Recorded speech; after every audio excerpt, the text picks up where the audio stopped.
Alhamdulillah wa syukrulillah wassalatu wassalamu ala rasulillah Sayyidina Muhammad bin Abdullah wa ala alihi wa ashabihi wa mawalah.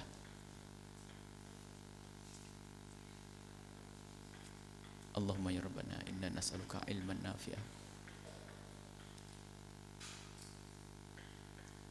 wa nas'aluka ya Rabbana an tutahhira qulubana tuhassin furujana wa tujannibna minal maksiati kama jannabta bainal masyriqi wal maghrib wa tunaqina wa tunaqiyana minad danasi kama yunaqqa thawbul abyadu minad danasi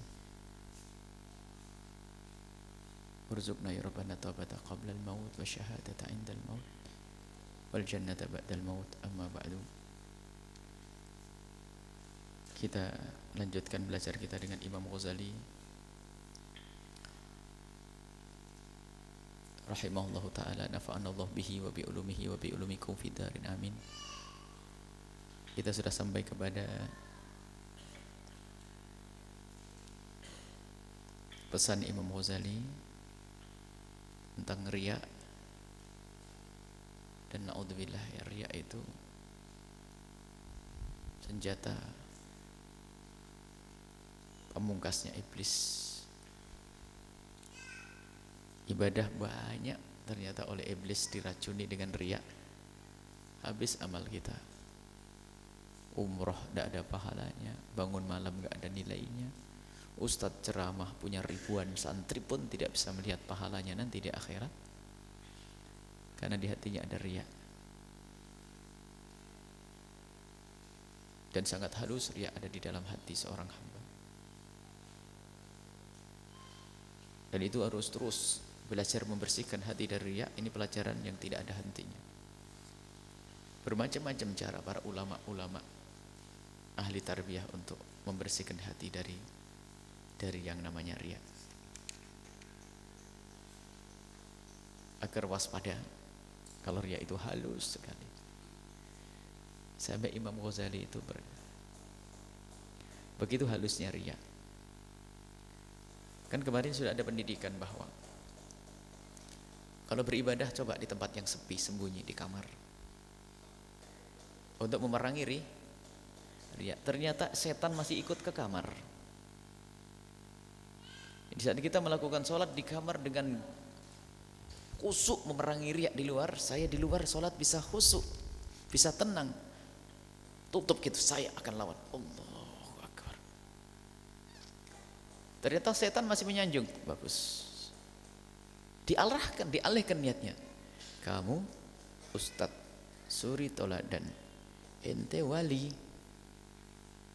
ente jadi contoh. Makanya kurang khusyuk lagi. Ente harus bisa berlatih dengan itu, biar terbiasa dengan cara sholat yang tidak buru-buru, biar terbiasa dengan sholat khusyuk. Terus kurang khusyuk kata setan, karena kamu contoh, nanti biar kamu dilihat oleh santri, balik lagi keluar setan. Syuf.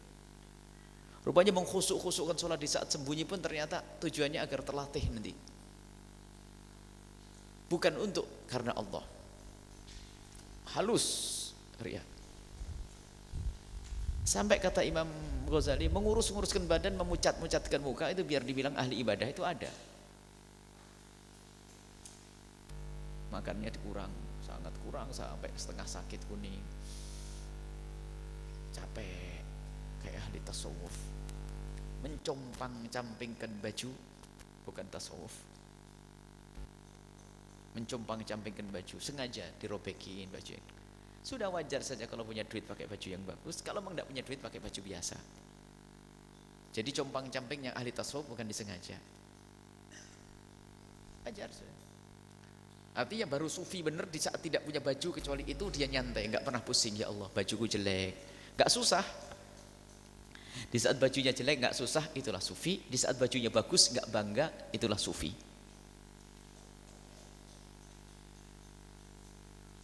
Oh dahsyat. Bahkan yang namanya riak kadang datangnya itu bukan hari itu juga. Kita berbuat baik hari ini, riaknya nanti 10 tahun yang akan datang. Ngejar terus ini setan iblis itu, ingin meracuni itu. Makanya gambaran dari Nabi sangat halus sekali yang namanya riya. Makanya jangan sampai kita itu lengah urusan riya.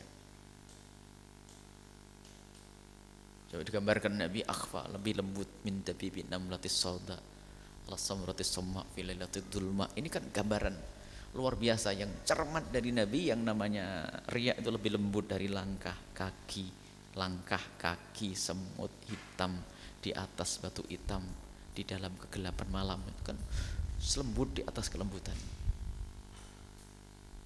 Nah, ini terlena. Sampai ternyata orang nampakkan ikhlas itu hakikat riya. Sehingga kalimat ikhlas tidak terucap di lidah. Kalau kalimat ikhlas terucap di lidah, berubah maknanya riya. Halus, hati-hati. Kalimat ikhlas tidak terucap di lidah dalam pengukuhan tentang ikhlas. Kalau bicara tentang ikhlas itu begini, enggak. Tapi kalau sudah ikhlas itu untuk mengukuhkan ikhlas, kok diucapkan di lidah, itu bab riya. Misalnya ngomong, saya ikhlas loh, itu sudah enggak ikhlas. Mau ikhlas itu biar dilihat Allah, kenapa kau pamerkan ke orang? Bener loh saya ikhlas, memangnya perlu tahu orang? Yuk. Kalau kita bahas tentang ilmu ikhlas, kalimat ikhlas nggak ada masalah. Tapi ikhlas jika diucapkan seseorang untuk mengukuhkan ikhlas yang diakuinya, berubah maknanya riya.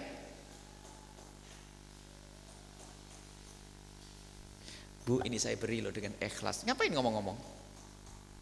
Sudah beri saja, tidak usah ngomong. Ikhlas. Kita memberi dengan ikhlas. Ngomong nanti. Tidak usah ngomong, berikan sudah. Tidak usah pakai ngomong ikhlas. Ikhlas tuh biar dilihat oleh Allah, nggak usah didengar sama yang ngasih. Yang diterima, terima. Kalau dia ngasih, ini saya kasih loh, saya ikhlas loh ngasih. Maknanya menjadi riya. Makanya jangan sering ngomong di saat memberi ikhlas loh ya, saya ikhlas, nggak usah ngomong itu. Ikhlas itu antara Allah dengan kita, bukan dengan si A, si B, si C. Ini hadiah, bismillah ambil ya. Kalau orang sering ngomong ikhlas untuk mengukuhkan di dalam hatinya, pasti ada. Bener loh, saya sudah beri loh. Itu saya bener, saya ikhlas. Mesti ada ujungnya itu, nggak terima, karena ikhlasnya di lidah. Lihat ini, berat itu.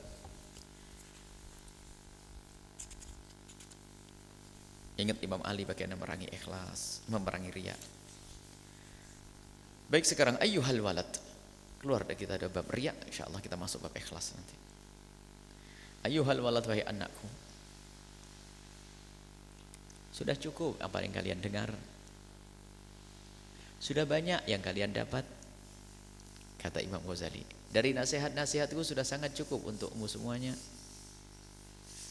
Wal bagi, tinggal yang tersisa. Fi masailika, yang kau tanyakan. Jadi rupanya dia banyak bertanya. Wal bagi fi masailika, adapun yang tersisa dari apa yang kau pertanyakan wahai anakku, ba'duha, sebagian masturun, ditulis, ada, tertuliskan, yakni aku tuliskan fi musannafati, di karangan-karangku. Selebihnya baca sendiri itu kitabku, kata Imam Ghazali. Fatlubhu thammata, cari di sana. Cari yang kau tanyakan itu di sana, itu ada di kitabku. Bahkan ada lagi yang tidak aku tulis, wa kitabatu ba'diha haram. Ada sebagian ilmu yang tidak boleh saya tulis di buku saya. Bahkan kalau saya tulis adalah haram. Ilmu ditulis haram. Tapi kalau kau mengambil apa yang aku ajarkan, aku akan sampai kepada ilmu yang seagaknya ditulis haram. Ilmu makrifat, ilmu rohaniyat, ilmu. Sekarang yang sudah saya ajarkan, amalkan sudah. Adapun sebagian pertanyaanmu, jawabannya adalah di kitab-kitab yang aku karang, baca sana. I'mal anta bima ta'lam, yang sudah kamu ketahui kemarin ini, amalkan. Laka ma lam ta'lam, maka Allah akan berikan kepadamu apa yang belum pernah kau ketahui.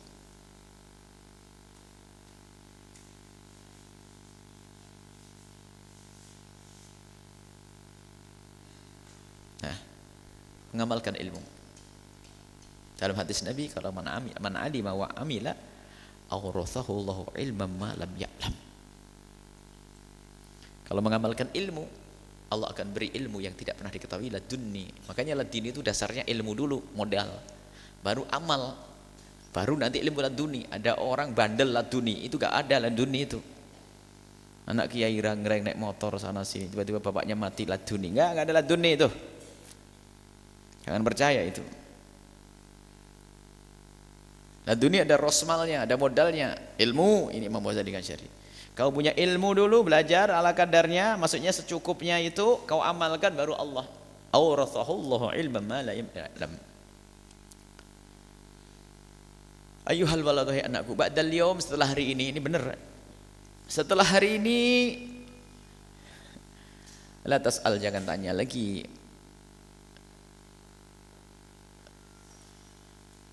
Ma ashkala alaika.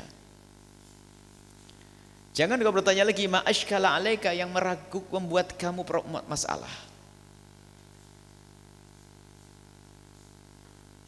Segala yang memuskilkan bagimu, yang membuatmu yakni problem, yakni permasalahan yang kau pikirkan, jangan kau bertanya illa bilisanil janani,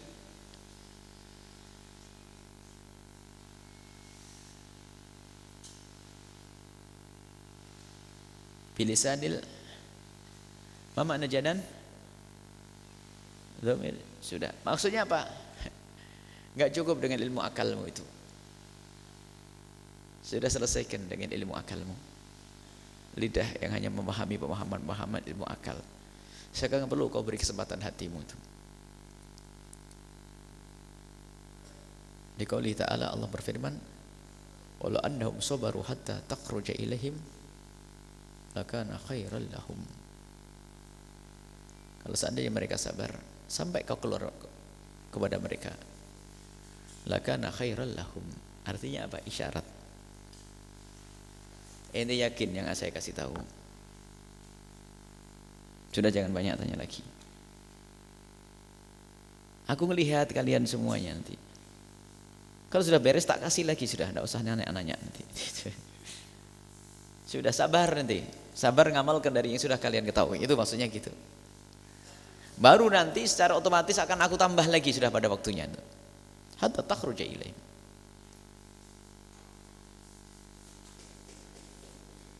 Jangan banyak tanya lagi. Ini tutup poin. Sebab orang sering banyak tanya tok tidak pernah ngamalin. Ini model itu memang.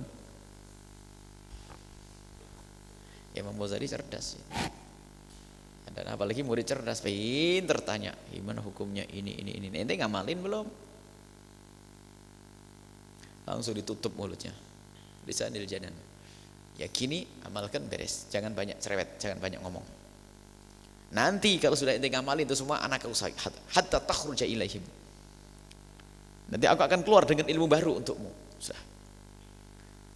Waqbal nasihatal Khidir alaihissalam hina qaul, maka terima nasihatnya Khidir waktu ngomong. Khidir bertanya, fala tas'alni, sudah belajar begini jangan banyak tanya lagi. Fala tas'alni, jangan kau tanya kepadaku an syai'in, tentang sesuatu. Sudah ente percaya saja sebagai murid. Nasihat-nasihat ini sudah percaya. Kebenaran diambil dari hadis Nabi, riwayat dari orang-orang soleh. Sudah ente dengar di sini, jangan pusing. Jangan pakai perbandingan lagi sudah. Apalagi pakai renungan lagi. Kau telan tuh, ambil tuh. Jalankan fala tas'alni an syai', setelah itu jangan tanya lagi. Hatta uhditsa laka minhu dzikra, sampai nanti aku yang cerita sendiri.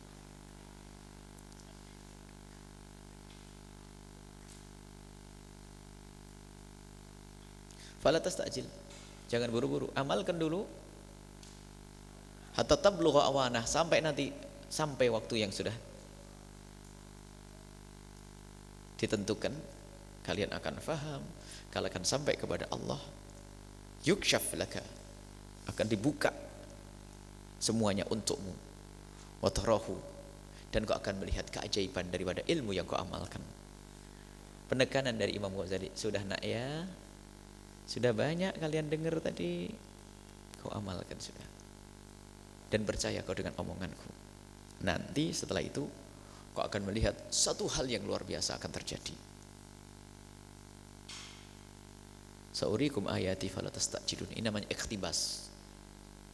Iktibas itu mengambil dari ayat Al-Quran, disesuaikan dengan siyak atau pembicaraan yang ada saat itu.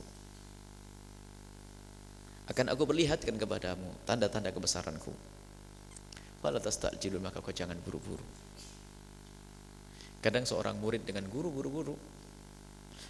Mungkin kalau tidak dibatasi begitu oleh Imam Ghazali, batanya, ya Imam Ghazali kok susah, kok tidak nyampe-nyampe saya. Oh enggak, jalankan sudah. Wala tas'alni qablal waqti, jangan bertanya lagi sebelum datang waktunya nanti. Sudah, aku akan ngomong sendiri sudah. Paham enggak? Kayaknya ini murid cerdas ini. Murid cerdas biasanya banyak tanya ini. Tanyanya enggak diamal ini. Pangkas langsung cek. Nah, nih. Wa tayaqqan, dan yakinilah annaka, kau tidak akan sampai, annaka la tasil, kau tidak akan sampai illa bisairi, kecuali dengan berjalan. Enggak cukup kau hanya memahami ilmu, tapi kalau harus memulai berjalan agar sampai kepada Allah. Jadi yang diajarkan oleh Imam Ghazali, ilmu menuju Allah. Setelah punya ilmu kau melangkah, kau tidak akan sampai kepada Allah illa bisairi, kecuali kau melangkah menuju Allah. Liqauli ta'ala, firman Allah Subhanahu wa taala, awalam yasiru fil ardi fayanzuru, akan mereka tidak melakukan satu perjalanan untuk menjelajah bumi, untuk bertafakur agar dapat ilmu. Artinya apa? Terus berjalan. Ilmu yang sudah kau ketahui amalkan. Kemudian kau mulai, setelah itu kau akan menemukan keajaiban. Ayyuhal walad, wahai anakku, billah, demi Allah. Intasir tarul ajaib. Kalau kau sudah memulai ngamalkan apa yang aku ajarkan, tarul ajaib, kau akan melihat keajaiban-keajaiban. Fi kulli manzilin, di setiap tempat engkau berada. Manzil itu aslinya kan rumah.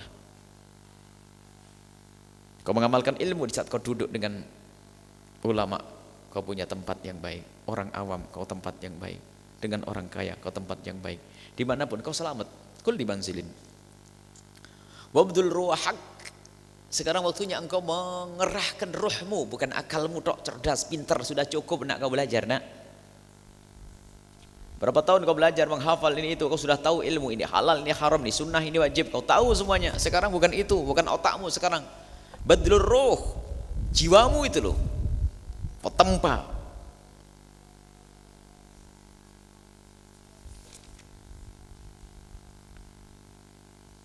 Fa inna ra'sa hadal amri, sebab dalam hal ini menuju Allah ini yang terpenting, ra'sul mal, modal terbesarmu adalah badlur ruh, mengorbankan roh, jiwa,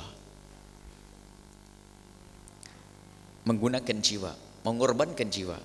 Mengorbankan ke sini kalau dalam bahasa peperangan jihad, tapi dalam bahasa tarbiyah adalah membersihkannya. Jadi ilmumu jangan ilmu di otak tok, harus kau rasakan oleh rohmu.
Kama qala Dhunnun, seperti dia katakan seorang sufi besar Dhunnun al-Misri rahimallahu taala, semoga Allah memberikan rahmat kepada beliau, li ahadi talamidhihi, kepada salah satu dari muridnya, in qadarta ala badlir ruhi fata'al, kalau engkau bisa mengerahkan rohmu, ayo ke sini. Merangi hawa nafsu, mengamalkan ilmu, bukan untuk di otak cerdas obrolan. Jadi kalau mau belajar tasawuf nih, ada ilmu, kemudian kau amalkan, kau rasakan dengan hatimu, itu baru. Wa illa, kalau enggak, kata Dhunnun al-Misri, kalau engkau tidak segera beramal, tidak segera melangkah untuk memulai amal, makanya amal ini penting tadi, amal, segera amalkan ilmu. Ini loh yang kau dengar dariku, lakukan. Lah badlul ruh itu di situ. Sugal badlul akal. Juga juhudnya juhud akal sudah selesai, akalnya sudah selesai, kau sudah tahu. Sekarang badlul ruh, kau mulai untuk beramal, berbuat baik. Kalau memang kau pengen itu, mengerahkan rohmu untuk berjuang beribadah, ayo kepadaku. Wa illa, kalau enggak mau belajar tasawuf dariku, jadi bahan diskusi sampai jam 3 malam ngomong masalah tasawuf tapi enggak bangun malam. Namanya fa illa fala tastahil bi turahati sufiyati. Kalau enggak, jangan. Jangan sampai kau sibuk urusan omongannya ahli tasawuf. Turohat itu adalah dusta-dusta ahli tasawuf. Jadi bukan Imam Ghazali memerangi tasawuf, jadi ada tasawuf hayal. Tasawuf yang sejati adalah indah, tasawuf sufi. Tapi ada tasawuf palsu, ceritanya yang aneh-aneh dok. Ibadah mah enggak, bangun malam enggak, sholat enggak, aduh, enggak dekat kepada Allah. Tapi ceritanya tentang maqamat, wilayah, hafal 1000 wali kutub. Ini wali kutub, wali kutub, wali kutub, wali kutub. Ente cerita tentang keramatnya wali, dahsyat, paling pintar cerita keanehan para wali. Jago dia. Karena radhiyallahu taala anhu kada wa kada. Ente yaqumu bil laili, setiap malam salatnya 500 rakaat. Ente setiap hari masya Allah keramatnya dia adalah setelah orang meninggal dunia. Setelah beliau meninggal dunia, orang baru terasa ternyata janda-janda di situ yang membiayai adalah dia. Ente ini masih cerita baik, kadang-kadang khayal, keramat yang aneh-aneh. Nah, tasawuf bukan tasawuf itu. Tasawuf istiqomah sudah. Jangan biasakan ngomong yang aneh-aneh. Tentang maqamat itu bukan untuk orang awam. Ya. Insyaallah ada ini kita akan masuk nasihat khusus dari Imam Ghazali. Kalau tadi kan nasihat Imam Ghazali yang diambil dari ulama-ulama sebelum Imam Ghazali. Nanti ada ini dahsyat lagi ini. Imam Ghazali meringkas nasihat dari kitab-kitabnya di sini, nanti insyaallah akan kita baca pada pertemuan yang akan datang sampai 8 nasihat Imam Ghazali, 8 sampai selesai insyaallah sebelum Ramadan berakhir. Sebelum akhir Ramadan insyaallah, ya akhir. Wallahu a'lam bishawab.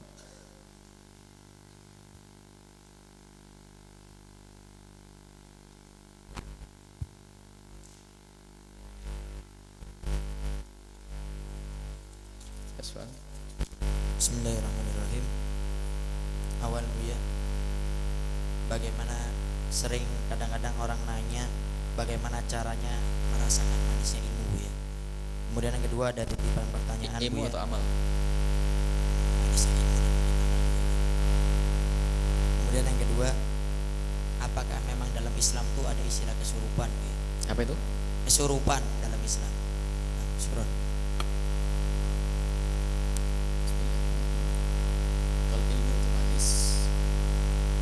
Sering manis ini indah, orang bilang pintar, cerdas. Sehingga nasihat Imam Ghazali nanti di situ. Ya kan? Nasihat Imam Ghazali yang pertama nanti agar kita tidak sering berdebat dengan ilmu. Sebab nikmatnya ilmu bangga. Ilmu sendiri manis. Sering debat, sering diskusi dia orang alim. Tapi Jadi Imam Ghazali sudah tidak bicara ilmu amal tuh. Kita bukan badlul fikri lagi, tapi badlul ruh. Kalau ilmu, semua orang dengan ilmunya itu senang.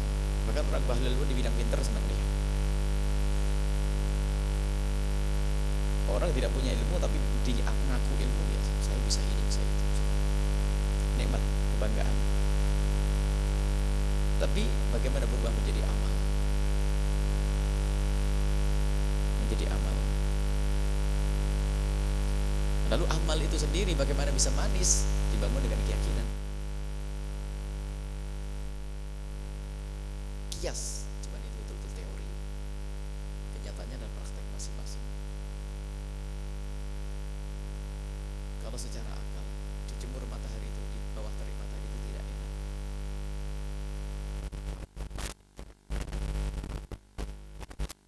Ternyata ada orang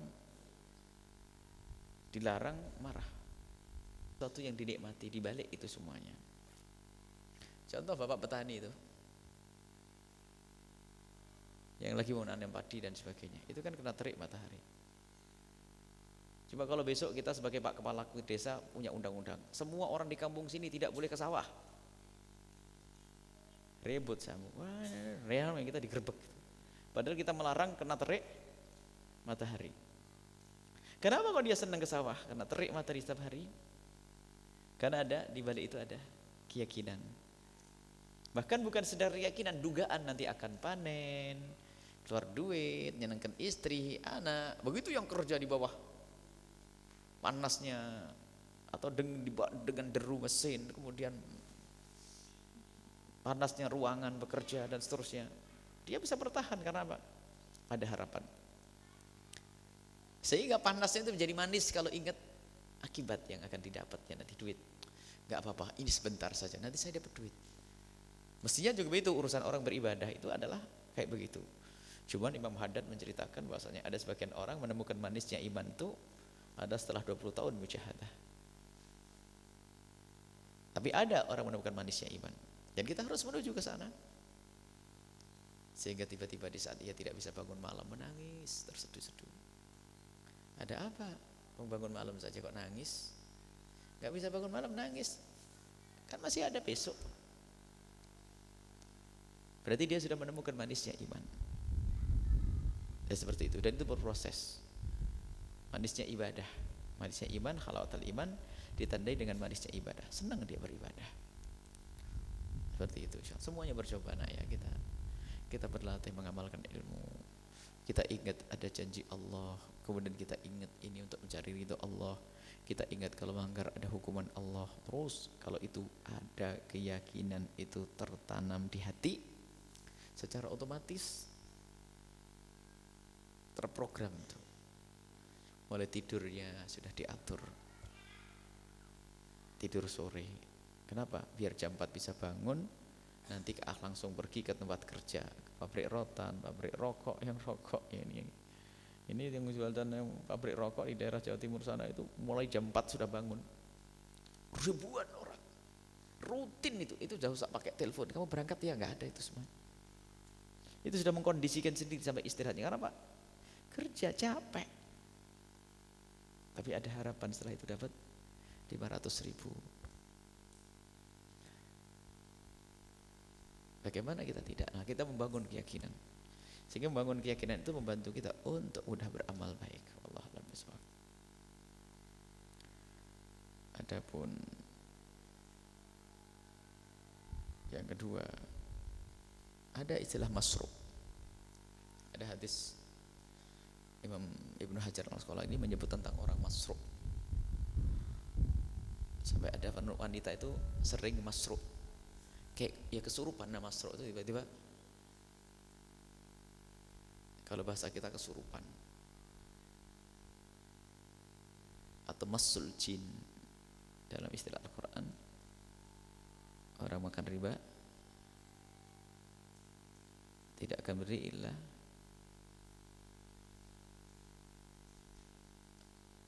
gimana? Alladzina yakununa la yakumuna illa kama yakumul ladzi yatakhabbathu syaitanu minal mas. Tidak ada permisalan kecuali karena ada. Allah tidak akan buat contoh kecuali sesuatu yang pasti ada. Jadi ada masuk syaitan. Alladzina ya'kuluna riba, yang makan riba nanti di akhirat la yakumuna, mereka tidak akan bisa bangun illa kama yakumul ladzi yatakhabbathu syaitanu minal masi, kecuali orang yang sudah kena masuk syaitan. Jadi ada itu masuk syaitan masyru', dan doanya adzani selesai, ruqyah bacakan ayat Al-Quran selesai, ada karena masuk syaitan.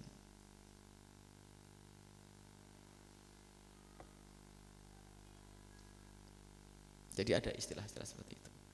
Seorang wanita datang ke Rasulullah, ya Rasulullah, aku biasa masyru' seperti ini, aku pengen sembuh ya Rasulullah, aku malu, aku sering terbuka auratku. Rasulullah memilih, enggak gini, ya Rasulullah, aku malu, aku sering terbuka auratku. Lalu Nabi menawarkan, jika kamu sabar, surga tempatmu. Kalau mau kamu aku doakan sembuh, aku akan doakan sembuh. Wanita tersebut milih, ya Rasulullah, biar aku enggak sembuh kayak begini, tapi aku dapat surga. Cuman aku minta tolong ya Rasulullah, doakan aku di saat aku masru' tidak ada yang tersingkap dari auratku. Orang mulia itu masih ingat itu. Padahal kalau orang masru' tersingkap auratnya tidak dosa. Tapi dia minta, ya Rasulullah, doakan aku jika aku di saat masru', di saat aku kayak kesurupan, auratku tidak tersingkap. Didoakan Nabi, dan di saat kesurupan tidak tersingkap, ahli surga dia.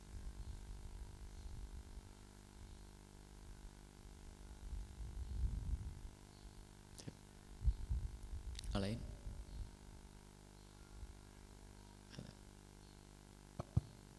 Bismillahirrahmanirrahim. Assalamualaikum warahmatullahi wabarakatuh. Assalamualaikum warahmatullahi wabarakatuh. Buya, ada dua pertanyaan. Yang pertama, Buya, kaitannya dengan hadis Nabi SAW yang menyatakan bahwasanya orang yang paling pedih siksanya di akhirat adalah orang yang berilmu tapi tidak mengamalkan ilmunya. Itu bagaimana dengan misalnya para santri atau para asatid yang mereka mempunyai ilmu yang banyak, akan tetapi sampai akhir hayatnya itu tidak semua ilmu yang ia ketahui bisa ia amalkan. Terus yang kedua, Buya, ini kaitannya dengan yang disebutkan dalam mungkin beberapa riwayat, bahasanya seorang waliyah yang bernama Rabi'atul Adawiyah. Apa itu? Rabi'atul Adawiyah disebutkan kan tidak berani melihat ke atas. Sedangkan beliau juga kan paham Asy'ariyah yang tidak meyakini bahwasanya Allah itu di atas atau bertempat seperti itu, ya. Itu maksud dari ungkapan beliau Allah di atas itu dia maksud daripada beliau tidak berani melihat ke atas, itu maksudnya gimana, Bu, ya? Tidak pernah lepas melihat ke atas. Tidak berani melihat ke atas. Selalu melihat ke atas. Tidak berani, Bu, ya. Bukan. Tidak. Baik. Assalamualaikum warahmatullahi wabarakatuh. Bismillahirrahmanirrahim. Masalah yang dihukum oleh Allah seorang alim itu adalah urusan kewajiban. Kalau urusan sunnah tetap sunnah. Jika ada seorang alim tidak melakukan sholat duha sampai mati, ya dia tidak dapat keutamaan sholat duha, tidak akan dihukum gara-gara sholat duha. Akan tapi adalah masalah keharuman. Dia ngerti itu haram, tapi dia melanggar. Lah itulah yang paling busuk. Kalaupun dia tidak mengamalkan ilmunya, maksudnya tidak mengamalkan ilmunya, ilmu halal haram di sini untuknya, itu yang akan menjadikan dihukum. Ilmu keharaman. Kalau ilmu sunnah tetap sunnah, masalah keutamaan. Seorang ustaz menghimbau bangun malam, tapi dia tidak bangun malam sepanjang hidupnya, tidak dosa dia. Hanya dia kehilangan keutamaan. Dia orang tertipu dia. Berarti dia meyakini yang diomongkan, berarti hanya mendengar cerita. Kalau yakini tentu dia akan mengambil bagian itu. Kalau dia tidak meyakini berarti dia bagian ahli neraka. Dia omongnya hanya ilmu kalam saja, ilmu lidah saja. Yang dikatakan ulama su', yang bagaimana khutbah ummati, khutbah penceramah-ceramah dari umatku itu nanti yang ada di neraka jahanam. Khutbah penceramah dari umatku. Hadis langsung nas khutbah ummati. Khutbah penceramah. Hati-hati jadi penceramah. Bisa mengatakan ini haram tapi dia melanggar. Kalau urusan sunnah tidak akan dihukum oleh Allah Subhanahu wa taala. Kisah Rabi'ah Adawiyah, kita tidak pernah dengar kisah itu, tidak disebut kejahatan. Imam Ali Zainal Abidin, beliau adalah tidak pernah berani mendongak. Sepanjang perjalanannya adalah runduk. Ternyata makna lain apa? Dia sangat tawadhu, pantang dia mengangkat. Karena tawadhu. Bukan karena Allah di langit, nggak ada hubungannya itu. Dia tidak berani begitu. Coba ini kan sombong modelnya. Tidak enak. Tidak berani mendongak bukan karena Allah ada di atas, bukan melihat Allah di atas. Imam Abu Yazid Al-Bustami waktu tawaf di Mekah pingsan melihat ke atas. Sehingga datang kepada orang soleh, dikasih tahu, bapaknya ambil kurma di pasar, jangan ngomong-ngomong. Dia ambilkan, masukkan ke mulutnya Abu Yazid. Gak nangis lagi. Kenapa? Masuk barang haram menjadi hijab. Rupanya yang dilihat adalah malaikat tawaf, bukan Allah ada di atas. Kalau seandainya Rabi'ah Adawiyah, yang dilihat tentu malaikat, bukan Allah dilihat. Allah tidak bisa dilihat oleh ahli dunia. Khusus kepada Nabi saja khilaf di antara ulama. Jumhur ulama akidah Ahlussunnah wal Jamaah mengatakan Rasulullah tidak melihat dengan matanya. Imam Nawawi mengatakan qadiyat, Imam Nawawi mengatakan melihat. Ini khilaf. Tapi selain Nabi Muhammad enggak ada, tidak bisa melihat Allah di dunia. Jadi pasti bohong itu kalau dinisbatkan dari Rabi'ah Adawiyah melihat Allah. Enggak, Rabi'ah Adawiyah bukan Nabi. Nabi Muhammad saja khilaf. Nabi Muhammad khilaf. Apakah betul waktu Isra Mi'raj Nabi melihat Allah dengan mata kepala beliau yang suci? Jumhur ulama mengatakan tidak melihat, karena itu hanya bisa dilihat di akhirat. Qadiyat, Imam Nawawi mengatakan bisa dilihat. Ini khilaf. Baik. Kalaupun dibanding dengan kisah para orang-orang soleh, karena ketawaduan Imam Ali Zainal Abidin seperti itu. Ayo fadal. Siapa putri? Mana?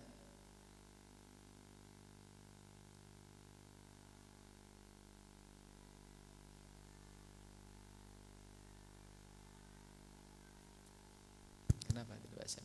Nyalain, semuanya belajar nyalain mikrofon tidak bisa. Bismillahirrahmanirrahim. Nyalain tidak bisa. Setiap ada mikrofon bingung nyalain mikrofon. Nah, bukan komputer nih. Kalau cek paling atas lah on off. Assalamualaikum warahmatullahi wabarakatuh. Waalaikumsalam warahmatullahi wabarakatuh. Buya, saya pernah ada seorang kiai yang memberitahu tentang sholat sunnah Jabrul Fawaid. Apa itu? Sholat sunnah Jabrul Fawaid, yang menurut Imam Tobasari menyatakan bahwa sholat sunnah ini dilakukan pada hari Jumat di akhir bulan Ramadan, yang menurutnya bahwa ketika sholat ini dilaksanakan maka akan menutupi atau menambal sholat-sholat fardu yang tertinggal di waktu-waktu yang lalu. Saya ingin belum tahu penjelasan secara konkretnya bagaimana hadisnya. Terima kasih Buya. Wassalamualaikum warahmatullahi wabarakatuh. Sudah jelas, tidak mungkin sholat sunat akan menutup sholat-sholat fardu. Orang punya sholat fardu yang tidak pernah dilakukan. Kalau orang punya utang sholat fardu wajib diqadha, selesai. Tidak ada orang melakukan sholat sunat lalu sholat fardu nanti terhapus semuanya. Qadha dulu baru beres. Ya, harus jelas qadha dulu baru beres. Adapun ada keutamaan sholat-sholat yang luar biasa. Seperti sholat qabliyah ba'diyah saja derajatnya adalah jabr, untuk menutup kekurangan sholat fardu, bukan untuk menggantikan sholat fardu. Bagaimana ada sholat sunat menggantikan sholat fardu? Dalam bahasa dunianya ahli hadis itu baunya bau maudhu', bau palsu itu begitu. Cuman kalau dinisbatkan kepada ulama perlu dimaktafsiri. Ulama itu biasanya misalnya jalbul fawaid itu maknanya atau untuk mengambil faedah, dimasukkan bab sholat hajat, semoga diampuni dosa yang lalu. Jalbu itu mengambil, mendatangkan faedah fawaid. Seperti itu. Jadi ada, kalau memang ada sholat sunnah menggantikan sholat fardu, nggak mungkin. Kaidah dalam hukum sudah jelas, kalau orang meninggalkan sholat fardu maka di qadha, selesai. Qadha baru diampuni oleh Allah, selesai. Gak ada diganti dengan sholat sunnah, itu tidak ada. Loh ini kan diambil dari kiai saya dan sebagainya. Biasanya itu dari kiai ke murid itu beda. Kiai ngomong sholatlah ini semoga Allah mengampuni dosa-dosa kita yang lalu, mungkin kita punya. Oleh murid diterjemahkan beda, ini dosa kita akan diampuni semuanya, habis tambahannya macam-macam. Kisah saja begitu. Yang jelas qiyamul lail, bangun tengah malam sholat. Apakah enggak cukup bahwasanya kalau kita bertemu Lailatul Qadar khairun min alfi syahr, lebih bagus daripada 1000 bulan. Banyak amalan-amalan yang kalau ditinjau adalah, kalau misalnya faedahnya adalah termasuk fawaid puasa Muharram tanggal 1, tanggal 2, puasa 1 seperti puasa Ramadan. Enggak ada itu semuanya, Ustaz. Itu adalah riwayat-riwayat yang tidak dibenarkan. Dan ulama yang mengatakan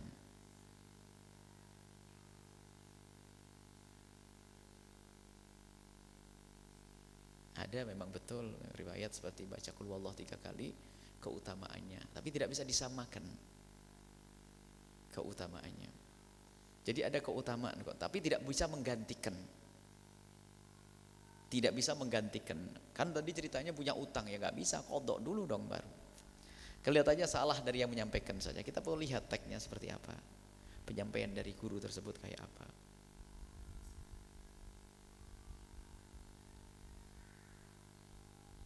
Syariat tidak diambil dari kasyaf. Ibu Musnadi yang ngajari, bukan saya. Kasyaf nggak berlaku dalam syariat. Kasyaf bisa diikuti asalkan tidak bertentangan dengan syariat.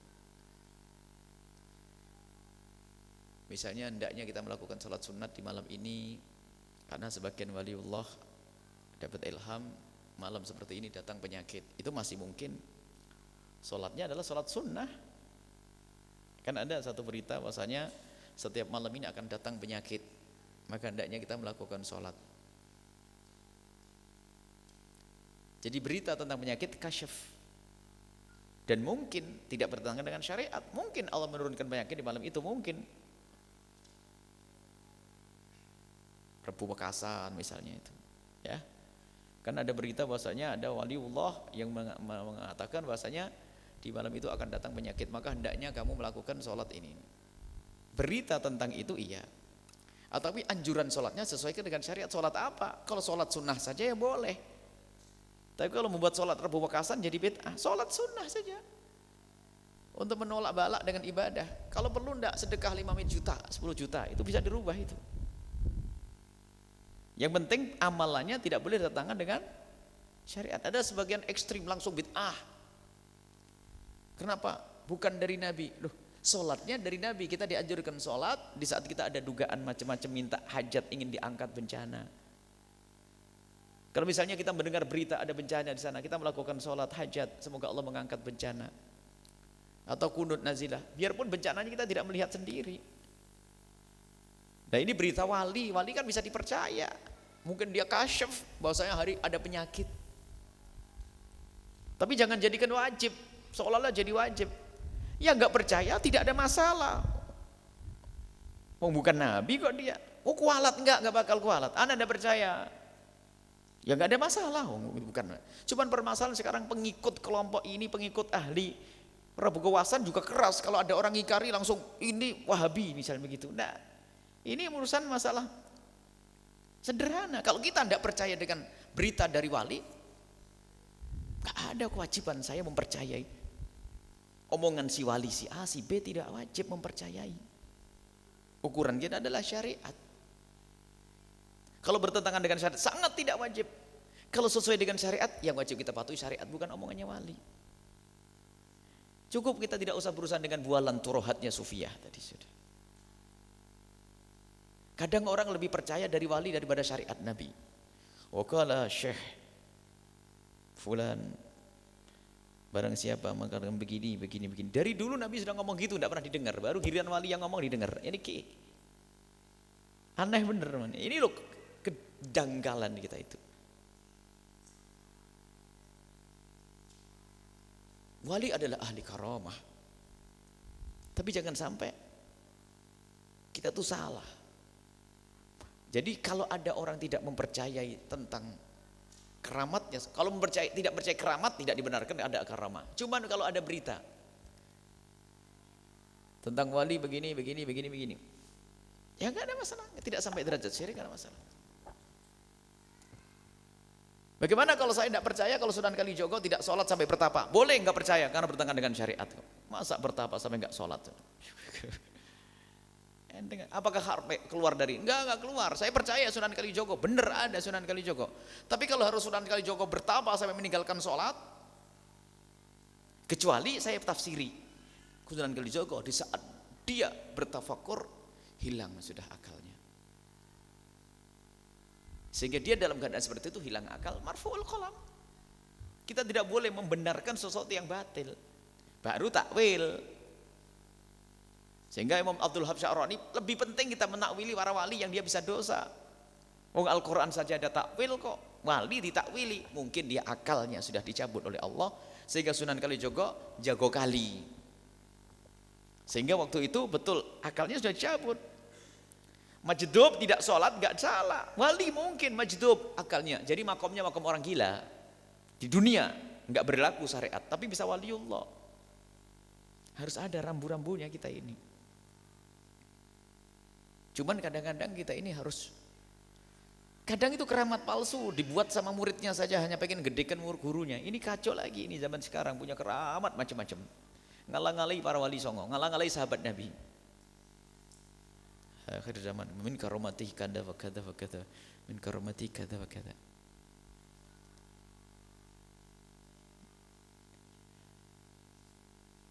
Sebetulnya, ini kan kesalahan setting cerita di negeri kita ini. Mestinya yang perlu disebarkan itu tentang wali songo itu bagaimana mereka mendapatkan keramat. Itu loh, bukan karomahnya. Makanya Syekh Yusuf Nabhani waktu bercerita tentang Jami' Karomatul Aulia, mukaddimahnya dulu. Baru muncul ini, ada mukaddimah kaidah keramat. Bolehkah wali mengetahui dirinya wali? Bagaimana? Apakah mungkin wali dengan wali saling mengetahui? Bolehkah mengatakan aku adalah wali? Ini dibahas ada rambu-rambu. Mestinya bagaimana Syekh Sunan Kalijogo mendapat kemuliaan seperti ini? Kok dia bisa seperti itu? Bagaimana Syekh Abdul Qadir Jailani bisa begitu? Bukan keramatnya ayam bisa hidup lagi. Bukan itu. Kenapa? Syekh Abdul Qadir Jailani tidak pernah meninggalkan bersuci. Hadas, tidak pernah meninggalkan wudhu. Syekh Abdul Qadir Jailani selalu berzikir kepada Allah. Selalu ini baru dihadirkan, kita tuh sering salah. Keramat ada. Kita bicara apa tadi? Masalah kasyafnya para wali. Kasyaf. Kita boleh percaya kasyaf para wali. Kalau tidak percaya tidak. Bukan dihukum. Kadang-kadang kita terpaksa orang mempercaya urusan kasyaf.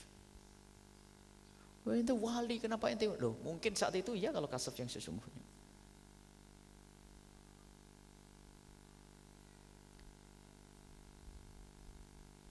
Makanya di kalangan wali ahli ilmu hampir tidak kebaca keramat-keramat seperti itu.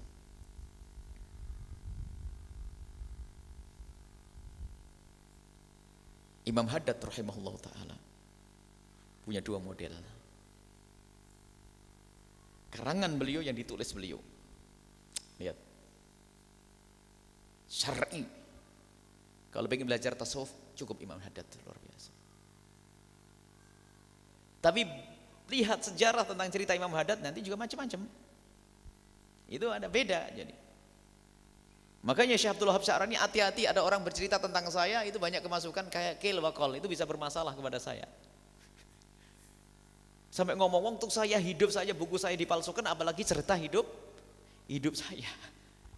Sejarah Nabi banyak yang memalsukan kan, riwayat-riwayat palsu. Ini bagaimana tentang riwayatnya para wali. Makanya tetap standar kita kata Imam Haddad syariat. Kalau kita dengar cerita wali yang aneh-aneh kok melanggar syariat, tidak mungkin seperti itu. Dah, selesai. Tidak mungkin wali melanggar syariat. Seperti itu.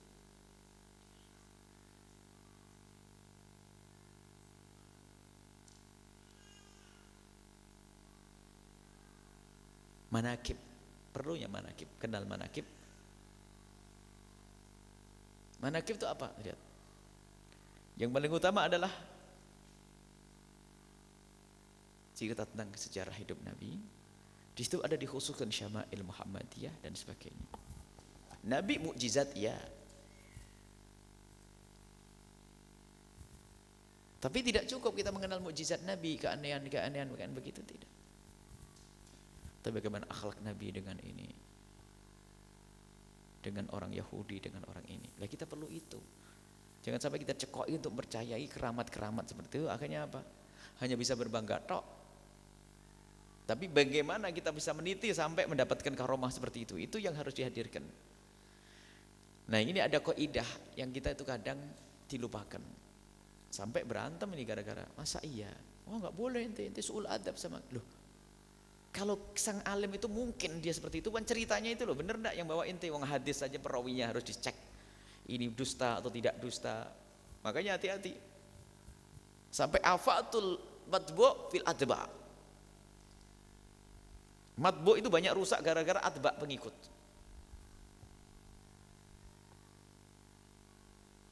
Pengikut yang berlebihan sampai membuat cerita-cerita palsu.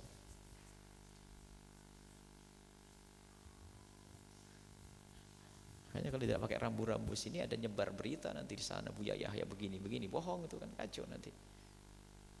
Rambu-rambu seperti ini. Nah, cukup insyaallah ya. Jadi seperti hal-hal seperti itu perlu dicek kembali. Mungkin salah cerita. Tidak ada sholat sunnah bisa menggantikan sholat fardu. Wallahu a'lam bishawab. Assalamualaikum warahmatullahi wabarakatuh. Assalamualaikum warahmatullahi wabarakatuh. Buya, ada pertanyaan titipan. Apakah benar ada zikiran masalah ilmu laduni, Buya? Apakah ada zikiran agar mendapatkan ilmu laduni? Karena di suatu pondok melakukan zikir agar mendapatkan ilmu laduni. Mungkin cukup sekian, syukron. Assalamualaikum warahmatullahi wabarakatuh. Ini biasanya zikir diminta oleh santri malas. Santri malas. Dulu pernah, dia tuh senang. Ada teman-teman pengen minta ijazah biar dapat ilmu laduni dan sebagainya. Saya minta beda. Ada satu karanya ini doanya suka ini. Ada teman minta ilmu laduni, saya tidak minta. Syekh, saya minta doa sama amalan 3 hari puasa sama amalan biar bahasa Inggris langsung bisa, tidak usah belajar. Yang aneh. Waktu itu paling bahasa Inggris paling susah kan. Saya pengen Anda usah belajar repot-repot, sudah puasa 3 hari langsung bisa bahasa Inggris. Jawabannya Pak, ente malas belajar. Nah sama jawabannya itu untuk dia. Ente malas belajar bahasa Inggris. Betul. Ini yang minta ilmu laduni itu adalah malas belajar dia.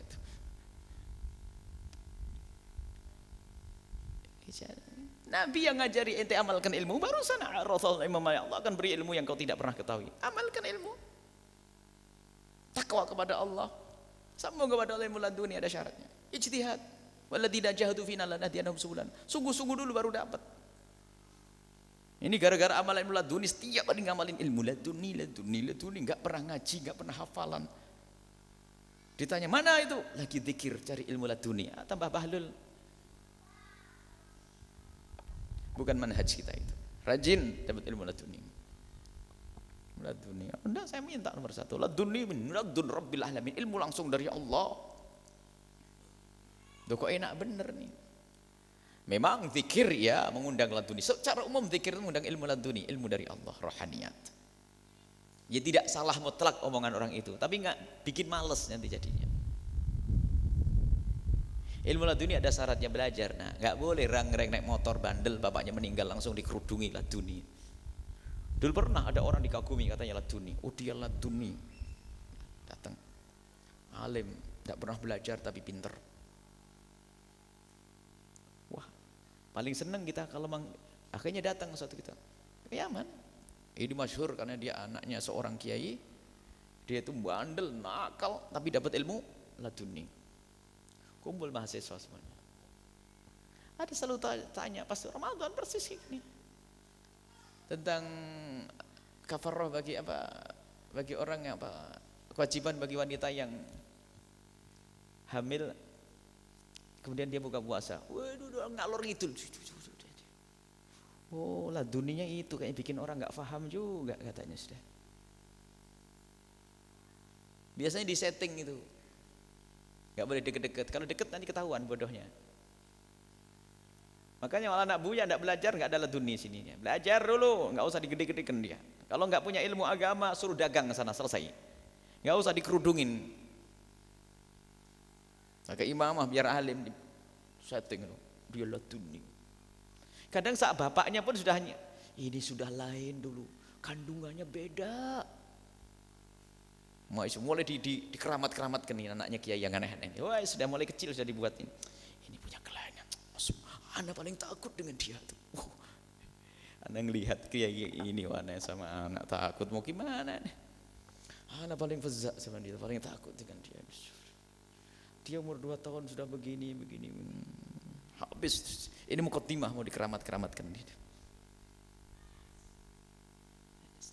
Biasa nak, kalau ente belajar, anak buya belajar nuntut ilmu bener baru nanti boleh duduk di mimbar, kalau enggak jangan, sudah capek kita sudah, jangan urusan sama turohatnya Sufiyah tadi, sudah ini sudah jelas ini, bikin pusing itu.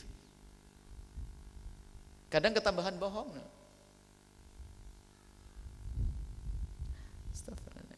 Memang kita tuh betul saat ini tambah tidak pintar ilmu Indonesia. Kalau ada kiai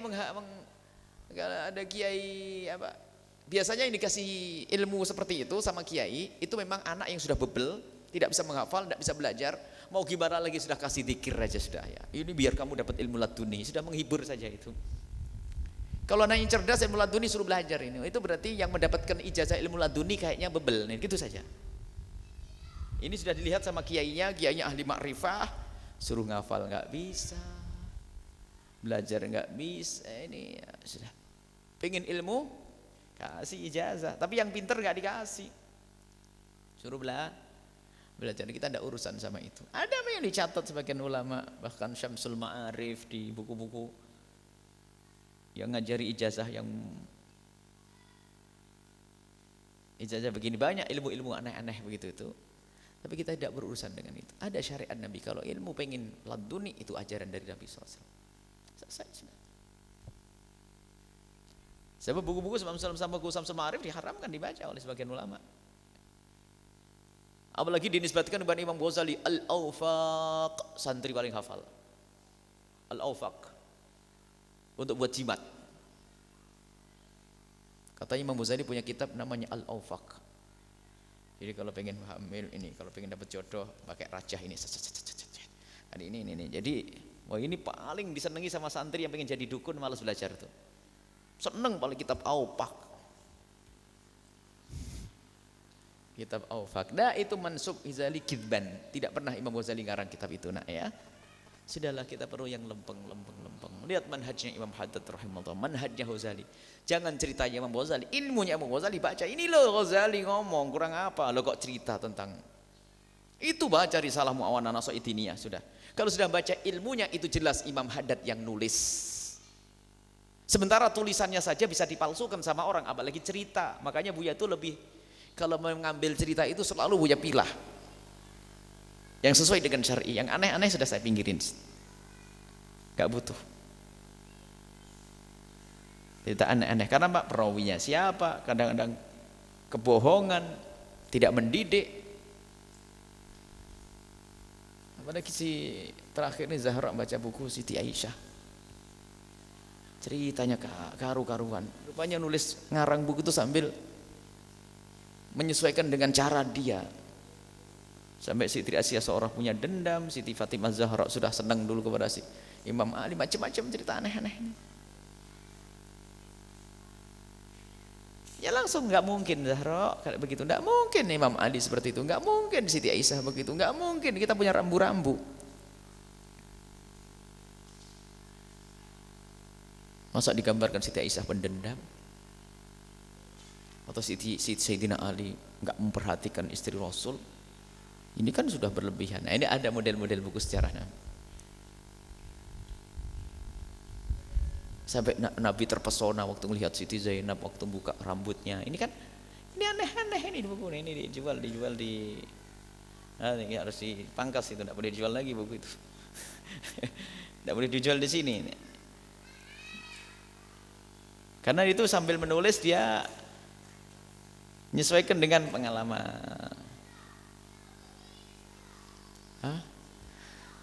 Tadi maka perlu belajar syariah yang benar, saudara. Enggak, kita tidak membaca buku yang aneh-aneh itu tidak akan kurang ilmu. Enggak baca aufak, enggak baca satohat, kita perlu belajar syariah, halal haram, ilmu akhlak, bekti ke orang tua, bekti sama suami, jaga hati, itu saja sudah, tidak usah macam-macam. Wallahu a'lam bissawab. Sallallahu alaina wa alaikum futul arifin wa ja'alaikum min ulama ila min tu'atil mukhlisin yutahhirukum minan nifaq hasin furjan minal fahish tula marna ma ta'ati wa si'atil afiyah waj'al bainahum mawaddatan sadiqatan mutasam wallahu bidan nazala fid dunya wal akhirah habna fil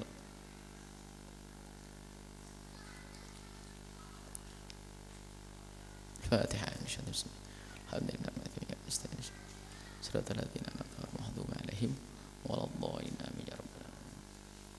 Billahi taufiq hidayah. Assalamualaikum warahmatullahi wabarakatuh.